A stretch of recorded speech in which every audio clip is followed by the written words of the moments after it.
Əziz izləyicilər, zəhmət olmasa videomuzu bəyənib kanalımıza abunə olmağı unutmayın.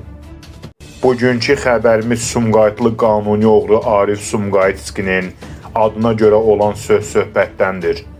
Qanuni oğru Arif Sumqayıtskinin adına görə başlayan söhbət iki usta arasında olub və onlara ağır cəza verilib. Xəbər saatına verilən məlumata görə hadisə işğaldan azad edilmiş Cəbrayılda baş verib.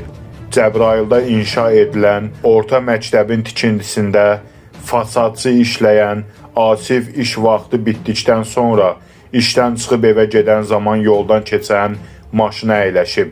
Maşında sürücüdən başqa 2 nəfər də olub. Həmin şəxslərdən birinin adı Rövşən Bağırov olub. Onlar yol yoldaş kimi söhbət edərkən Rövşən Asifdən harda yaşadığını soruşub. Asif isə cavabında Sumqayıtda yaşadığını bildirib. Rövşən Asifdən Arif Sumqayıtskini tanıyıb, tanımadığını soruşub. Asif də bir Arif tanıyıram, o da şərəfsizin biridir deyə cavab verib. Buna əsəbləşən Rövşən Asiflə mübahisə edib və ona yumruq zərbələri endirib. Onların mübahisəsini digər şəxslər sakitləşdirib. Lakin Asifin hirsi soyumayıb və işə geri qayıdaraq Rövşəni axtarmağa başlayıb. Rövşəni tapmaqda Asifə iş yoldaşları da kömək edib. Rövşəni tapan zaman ara qarışıb. Asif şüşə butulka ilə Rövşənin başına zərbə endirib.